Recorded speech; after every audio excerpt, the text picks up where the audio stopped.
जिन्होंने बाबर को बयाना के युद्ध में बुरी तरह से पराजित किया था। राणा सांगा के पास 2 लाख की एक विशाल सेना थी।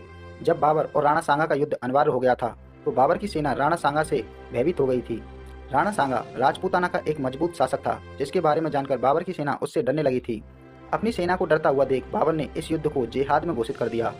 17 मार्च 1527 ईस्वी को खानवा के मैदान में बाबर और राणा सांगा के मध्य एक भयंकर युद्ध हुआ। इस युद्ध में राणा सांगा ने बाबर की सेना पर एक जोरदार वार किया, लेकिन बाबर ने अपने तोपखाने का प्रयोग कर राणा सांगा की सेना को पीछे धकेल दिया, जिससे धीरे धीरे राणा सांगा की सेना कम होने लगी और आखिर में उसे पराजय का सामना करना पड़ा। खानवा की विजय के बाद बाबर ने गाजी की उपाधि धारण कर ली।